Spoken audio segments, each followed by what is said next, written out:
I do hear this once in a while in the knife show. Hey Nuttin, how about you review some fixed blade knives? I mean, folders are cool and everything, but dang, we need some more fixed blade knife reviews.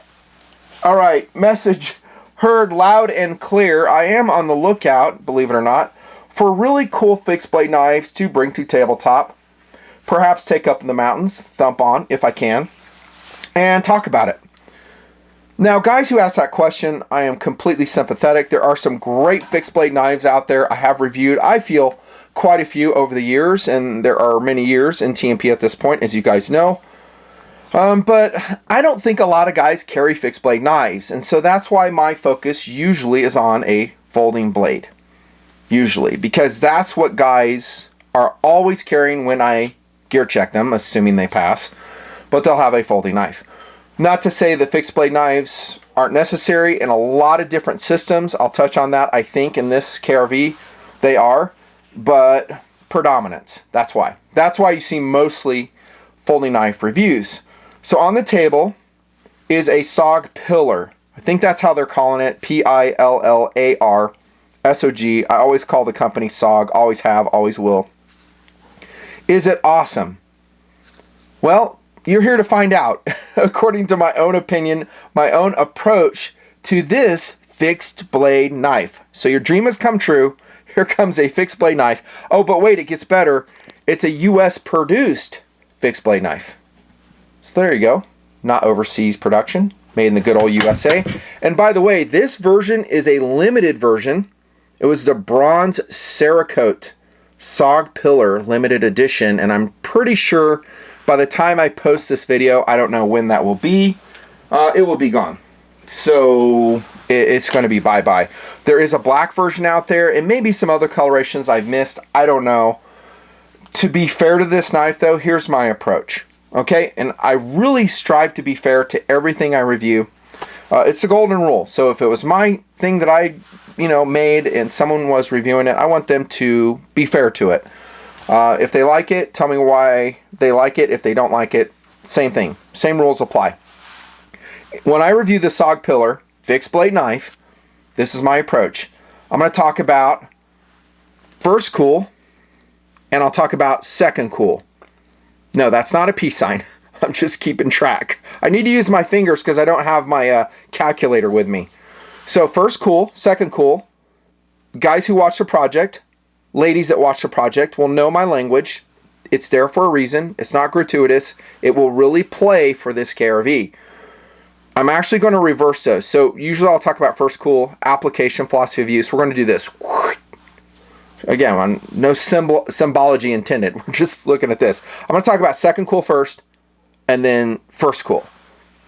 That's fair to the SOG Pillar. Second cool, as you guys know, is does it attract the buyer on an emotional level? Doesn't have to be practical. Doesn't have to make sense. Is it just cool to the purchaser? I'll say right now, the answer for everybody who buys the SOG Pillar is yes. Obviously, they are attracted to its very handsome looks, by the way. This is a great looking knife, the SOG Pillar. It looks great, especially in this coloration. The green micarta handle slabs, the bronze Cerakote in this special edition, fabulous. Looks great. So on terms of second cool, attracting a buyer, and it just touches them, and I don't mean this in a cheesy way, but it touches them emotionally. They just look at it and they go, this SOG Pillar is just cool. I like it. And what have I always said in my knife reviews? It has to do that. Guns too, they have to attract a buyer with their looks. Yeah, that's just the way it is. Guys see it maybe online, maybe they see it in a store and they go, oh dude, I'm down. I think that's what determines, and I think the SOG Pillar definitely qualifies on that front. It looks fantastic. Has a really cool looking sheath. Kind of has a special operations aura about it. I don't really remember the marketing that SOG did on the Pillar. Maybe they had some display ads where they're showing, Navy SEALs coming out of the water or something like that, trying to push that image. I don't know and I don't remember, but to me it kind of seems like it's a soldier blade or intended as kind of a soldier tactical fighting knife type thing. And that in and of itself will attract buyers. That's second cool. So it just looks good. And guys will spend, well, when I last saw the price, $240 for this USA produced fixed blade knife. And I don't think that's outrageous. $240 for a US produced knife, that's okay. It's okay. I mean, there's folding knives that blow that out of the water. Just ask Sabenza. I think that's in the ballpark, but it definitely isn't, you know, super high value with some of the Chinese produced blades. But, you know, $240, doable. And guys will pull the trigger just on terms of second cool. What about first cool? Well, when I check out the knife, handle it, heft it, think about it, I ask myself, what would I use this knife for? Okay, let me go through some of the questions I asked myself, and not as a reviewer, but as a knife consumer like you. Backpacking? No. 10.6 ounces is heavy for backpacking for me. I'll go with something super lightweight like a Mora, and then couple it with a backpacking saw, a folding knife, something really lightweight, a really lightweight cold steel fixed blade, one of those really inexpensive ones like the Roach Belly I've reviewed over the years. So backpacking is an out for me. There's no way. LBE knife? No, I wouldn't. It just, on several levels. Weight is one of them. It's not the only qualification, but there's some other things I don't generally like about the knife in terms of kind of a CQB soldier blade. Now, through the years, I have talked about the importance of fixed blade knives in the application, or integration, I should say, into LBE as soldiers do their jobs. Remember, when I started TMP, Afghanistan and Iraq were in full swing. I had a lot of TMPers go over there and serve, and I talked to them through the years, and they were telling me what they were doing. Some were serving in very high threat areas. That's why one of my slogans in TMP is gear for the good guys. And they would give me feedback. And so I was reviewing fixed blade knives I thought that would help their systems in Afghanistan and Iraq. I would not recommend this knife to them in several ways, but again, the weight thing. It's about 11 ounces. Again, that's not a showstopper for me. Don't think it is, but I have other things that I need to carry besides a knife like this. Okay, so soldier blade, yes, you could do it. It won't be in my top recommended soldier blades for sure. Hunting knife, nah. I have a hunting blade I'm actually going to show you. It's pretty interesting. It's a buck knife, if I remember, and I'll show you that. And it has a much better blade shape, a much better grind for skinning and caping. You could do it for sure with the SOG Pillar, but I just don't think that's its calling. It kind of has the multifaceted grind that SOG is known for. Not like other blades, but it is reminiscent of other SOG knives. And so the ancestry is evident. And those are good. I mean, there's several that I have reviewed very well. Check my playlist for fixed blade knives. And you might have to go back 10 years, but I've reviewed a lot of SOG knives. And I have actually some competitive options I'll show you that I'm more excited about in terms of first cool. But as a hunting knife, no. How about in terms of a lightweight woods blade? Would you recommend it? Nothing fancy. No, I wouldn't. Again, it's about 11 ounces for a 5-inch blade. That's not doing it for me. I think it's a little thicker than it needs to be. It's 3.8 millimeters in thickness. Again, this is just my approach to it. I don't really like the grind as a woods blade. I'd rather have something different. And again, in the competitive options category, when I get to that, I'll show you exactly what I mean. If you're new to the knife show, if you've been watching for a number of years, you know my philosophy, my opinions. That's all it is. Opinions. Now, I don't like the grind as a woods blade. So no, I definitely would not carry this. And when I say woods blade, it's a little bit different than a backpacking blade. So that could be a day hiking blade. So maybe you're just going on a day hike. Would you throw the SOG Pillar in, the backpack? Maybe you're in the truck. You integrate it there. You integrate it into a side-by-side, a four-wheeler, something like that. No, I'm sorry. I'm not super into it. I like the choice of steel a lot, S35 VN. Again, I love that choice of steel. It's fantastic. So it is a stainless steel woods blade technically. But again, I think it was designed for a look. It was designed to look like a tactical blade, a fighting knife. And so in terms of first cool, I really, for me, and that's all I'm talking about, for me, I can't really think of a way I would use this knife because I have so many other options I'd rather integrate, rather carry. How about in terms of second cool for me?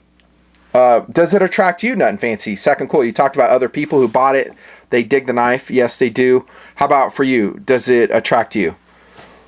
Honestly, no. It doesn't. I don't know what it is. There's just something about the knife I'm not really... Actually, I do know what it is. There's several elements about the knife I don't like. And taken as a whole, no. It doesn't attract me in terms of first or second cool. So, honestly, you could quit watching the video right now because you have my opinion on the SOG Pillar. And I don't know if it's been discontinued again by the time it makes it to tabletop. I just don't predict that anymore because things change so quickly. I am filming this during the pandemic, though, and so things are really topsy-turvy now. Who knows? Let's talk about the elements. Okay, and maybe I get to why... For me, it just isn't doing it for me.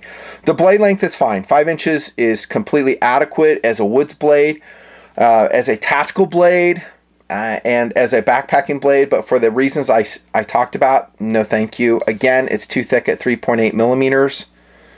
The multifaceted grind on it in this particular version, I don't really care for. I think the idea for this unsharpened run is so you can choke up on the blade right here. They do have jimping on the top of the spine. I do like that. I didn't really look at this portion to see if it's sharp enough for fire steel. Generally, when you coat a blade, it's not going to work that well because you just don't have an exposure of a 90-degree edge to hit the flint. So I didn't really check that out. But I've always said, and I'll stick with this, guys make so much about flint and steel. I'm like, dude, just carry a damn lighter. There's some great lighters. Just carry a lighter. Just carry some windproof, stormproof matches. Go watch my fire making videos. That's what I've always advocated. And everyone acts like to make a fire, you have to use flint and steel. Rant complete. I think it's ridiculous. It's just stupid. Just carry. I mean, I'm not saying I don't carry flint and steel. I do as a backup. It's not my primary way. I also don't ride a bicycle to go everywhere. I drive a car. Okay, rant complete. The jimping is actually pretty good. I'm wearing gloves on purpose. And by the way, these are mechanics, 5 millimeters. I really like them, by the way. They seem to be more durable than the pig gloves, which basically blow out on me after 2 uses. And they're discontinued apparently as well. At least those models. Yeah, the jimping's okay. It could be sharper. It extends back here along the spine and the green micarta slabs. I like this. Again, I said it's a great color combination in this particular version. Again, there's a black version, but this is really good looking. I like it when they leave the micarta unpolished and raw, and that's what this is. Because when it gets wet, it provides really good traction. I think it looks good. Sometimes I like it better than G10. I think micarta has made a comeback. I've always stuck up for it. I think micarta is a super cool handle material. I like it. What I don't like about the execution of the SOG is this right here, this bump. In fact, I detest it. I hate bumps, especially when they're the actual hilt of the blade. Okay, see that? I hate that. So now I have to lock in a certain way, and if you slide while chopping or doing some type of work, you're going to get battered on your finger. Back to first cool we go. When I talked about a woods blade, no, this isn't a chopping blade. I'm not saying it is, but who knows? Maybe you do have to chop with it. And if you take in the woods, the idea is, well, it's an emergency tool, perhaps. Maybe you do have to split a log, do shelter craft with it. I don't want to do that with that sub hilt in there. Not really a sub hilt, but it's just a bump, a finger bump there. I don't like it. And again, we have another bump coming back here. And I'm really consistent on this. I don't like anything that's going to batter me as I swing and do some really hard woods work with the tool. Also, it's curved. I'm not really digging that in this particular knife because it doesn't really match aesthetically the blade. So the blade is straight and then we go to the curved handle. Minor point, I know. I know it's minor, but I'm just telling you what I don't like about the blade. Okay, so we have some serrations here on the hilt. We have a big area where you can thread through your 550 cord. A very proud hilt coming above the liners. Okay. I just, in hand, I don't like how it feels because mainly of that, and also the handle's very short. Okay, and I have large size gloves. I'm not digging that. The edge out of box, by the way, is good. Really nice edge. Again, a great steel choice, CPM S35. I love the finishing on this one. Cerakote's great. It's going to show some wear and tear, which again indicates that SOG put this together as a what? Right, a collectible. And if we tell the truth, and I'm all about truth here on the channel, guys who buy knives like this won't use it. They're going to put it into a collection, and that's a-okay. I'm not saying anything bad about that, but I'm just saying guys who act like, well, I'm going to go put this in hard tactical use. I'm saying, no, you're not. No, you're not. The only people doing that are the very select few who are doing combat operations in the military. And then they're usually using it just to open MREs. Maybe a crate or two, like I've always said. Soldier knives generally aren't going to be used for fighting purposes. Yes, it is an emergency defensive tool. It's included in your LBE. Hopefully you can, and guys have used it for that, but it's going to be very, very rare. More likely it's just going to be utility tasks. But guys aren't going to be using this. They're not. And Cerakote, again, circling back, is, you know, it looks cool, and I've Cerakoted plenty of blades. In fact, my daily carry today is Cerakoted. Check it out. It's going to be a Delica in VG10. So we Cerakoted this entire knife in my shop, and by the way, it's wearing my sick edge. I showed it in another KRV, deep carry pocket clip. And then we Cerakoted this in TMP blue. No, we never sold this. This is just a TMP carry variation that Tactical Doodle did. Got a zip tie on it. 2014's year. But this is Cerakoted, and I fully intend for it to wear and tear as I put more use on this blade. And I'm okay with that, but I'm saying that if you were to use it in woodcraft or batoning, that this thing is going to show a lot of wear, which, like I always say, could actually be cool. Okay, so those are the elements of the SOG Pillar. Let's talk about some perhaps unusual alternatives. I brought this out of the motorcycle survival kit. So if I take my KTM 1190 out in the desert and I'm going out a long ways, I take a survival kit with me. I never know if I'm going to break down. No one does. I'm usually alone, not riding with anyone else, scouting for locations and doing other TMP work. This is a knife I carry these days. Bark River Bravo 1.5. I don't even know if they have this variation anymore. Bark River is known for just producing a quantity of a certain model. It sells out and they don't come back to it for a number of years. And this one is in CPM 3V, and it was about the same price when I bought it, so about 230 bucks. I'm way more excited about this knife than I am this. Okay, for one, it's a longer blade, as you can see, which to me makes it a better survival knife, because even though this is relatively lightweight, with a leather sheath, 13.2 ounces, and that's with a leather sheath. I could lighten it up a lot more if I went with a plastic sheath, or I had a really thin Kydex made for it. And then the knife itself is only 9 ounces, but it has a greater span. I can split logs with it. I can do some hacking with it. It's not really a hacking blade. It's kind of an overall woods blade, the Bark River Bravo 1.5. Not officially reviewed yet, but I have used it as a competitive option here on Tabletop, and guys really love this knife. They love the Bark River knives, and I do too. I think Bark River does great work, and they love the Bravo 1.5. And it does come in different sizes. The one thing I don't like about the Bark River is that it is a convex grind. And I hate convex grinds. I just freaking hate them. And don't preach to me about, oh, they're easy to sharpen. You just roll them on, 400 grit sandpaper and stuff I've ranted about before. I know. I hate them. I just want something I can throw on the Edge Pro Apex and get it done. This one is still sharp. It's been mostly carried and used very little so far. Unsharpened swedge. Really nice jimping on the spine. It has a longer handle than the SOG Pillar. And it does have the polished micarta handles on it. Which I think they look gorgeous. But again, I like the unfinished with higher traction. The traction is not as good on this one. Minor criticism is this is also humping out at the end. So, you know, you could have some minor battering going on with this. Generally with a Bark River 1.5, I'll come like that and put it between my ring finger and my pinky, and then just extend, and then I'll have a 550 cord. I have hacked with another one, I wouldn't say extensively, but a fair amount. Really cool knife though, and look at the freaking sheath, dude. And I haven't checked in with Bark River, don't know what this model's selling for. I suspect I could put this on the secondary market, easily get my money out of it, $230 in its present condition. Maybe more if I sign it, maybe up to $300. I don't think that would be a stretch at all, especially with this sheath. Look at that. And it is heavier with the leather sheath, but holy cow, it is so cool. So cool. And Great Lakes Leather Works made this for them.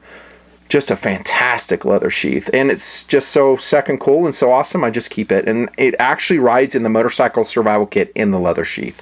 That's the first competitive option. Is it realistic? Probably not. Let's go back to the SOG family. I do these in the giveaways for TMPers, and man, they love them. The knife is discontinued, but there is a variation that has emerged that looks very similar. Here comes the SOG Field Pup 1 in the limited edition Digicam. So I love this knife. Is it the best looking knife out there? No, but it's super lightweight, and it is very, very functional.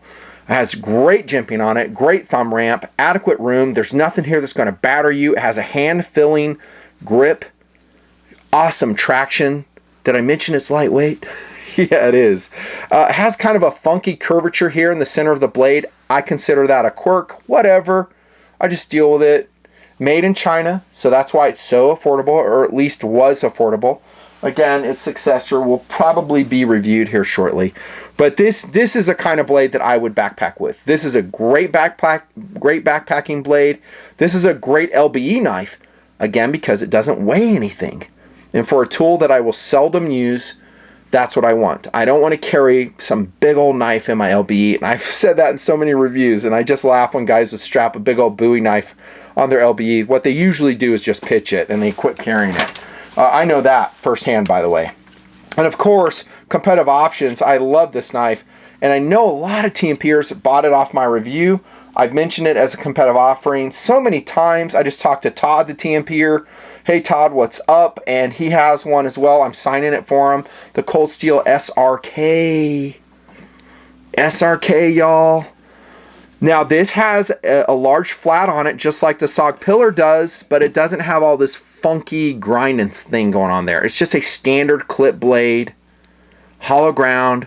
This is in VG1 Sanmai steel, so it's the more expensive version, and the steels will come and go in the SRK lineup. They usually do pretty much for most of the durable cold steel knives, both the folding knives and the fixed blade knives. Craton handle. Look at how simple and first cool perfect this is. Nothing that's going to batter you. There's no sub hilt there. There's no finger bump. Perfect. Lanyard hole. Just a perfect knife. It's thicker. I mean, I've said in other tabletop reviews, I wish they had a thinner version of the SRK, but it's a quirk. I can deal with it, and it's relatively lightweight. Love the sheath. The plastic sheath is fantastic. First cool is what we're talking about. So it's not like this one. It's not. It's just a first cool knife. So this is a soldier knife extraordinaire. It's a woodscraft knife extraordinaire. For me, maybe a little bit heavy to integrate for a backpacking system. Maybe you guys do. Now let's circle back to the SOG family for a competitive option. Any ideas what it could be?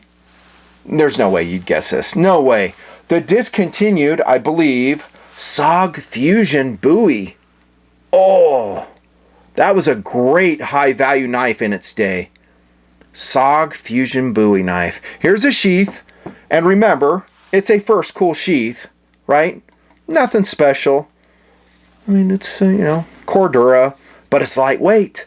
The whole package for a 7-inch Bowie knife is just 13 ounces. And look how it dwarves in size, I'm talking blade size, the Pillar. Now, is this a perfect soldier blade? I would say no. It's too big. You generally don't need a knife this big as a soldier blade, says me. As a woods blade, could be helpful. I mean, look at the span of logs I can attack with this blade if I need to baton with it.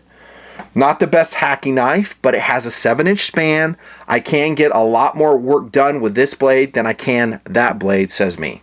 Handles better. A lot of real estate. Craton covered. Hammering cap.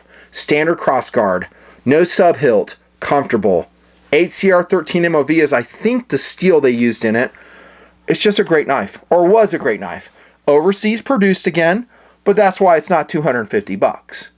Okay, so I think this is a great all-arounder. It can do a bunch of philosophies of use. And maybe not a hunting blade. Okay, too big. Yes, you could choke up on it and do some caping, some skinning. Not the best, though. And it's basically a K-bar knife, right? K-bar. It's just a variation.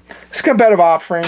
I have it, so I'm going to show it. This is a Cabela's knife I was going to show you guys, and it's pretty interesting, right? Check this out. This is the fixed blade Vanguard Cabela's edition. I believe it was Bose S30. Yeah, Bose S30 steel. This would be a great hunting knife. Obviously. So hollow ground, great steel, great heat treatment. And it also has a second cool factor to it. I mean, look at how beautiful that is. I think that's a cherry wood handle. I could be wrong on that. Just beautiful. Brass cap on it. Super sharp out of box. And I don't know if you can tell on the camera, but this is actually a black coated blade. This Cabela's Special Vanguard. And let me show you the box. So if you want to go hunt one down, I mean, it's long gone, but this is what it was. So there's your catalog number. Look, it came out in 11. Yeah, made in the US. I don't think it was inexpensive. But a superior hunting knife if you're going to be doing some skinning. And actually, I would think this would be a great woods blade for some food preparation, those camp tasks, competitive offering. I had it around. I thought I'd show it. Coming to an end. It's not that I hate this knife. I don't hate it. It just does not connect to me personally in terms of first cool, or for that matter, second cool. But there's a lot of guys that do love it, and because I'm pretty sure, again, this will be sold out, at least this limited edition coloration. And by the way, I forgot to show the sheath. It does have a really cool sheath. It is plastic. I like plastic sheaths. Fits in nicely, snaps in loudly, very secure, and it has the tech lock, you know, mount on it that's in the box. You can put it on your belt. I don't really like tech locks that much. I think they're too heavy. They add more weight to the blade. So as it is, it's 10.6 ounces. Once you put tech lock on it, it's probably going to be around 14, something like that, maybe even more. Yeah, so not connecting to me. Sorry, it's not. So would I buy it? I answered that right off the bat. No, I would not buy a SOG Pillar, especially for $240. But some guys want to buy US produced knives, and you know, maybe the black version's out there, or maybe you can get this version in the secondary market. I say go for it. And I will predict right now that this one will go up in value. I know, it's strange. It's going to go up in value, especially this variation. So by the time I post this video, maybe you jump into eBay and you see this thing selling for $300. I don't doubt that at all. It could happen. I still wouldn't buy it, though. Nothing fancy. See ya.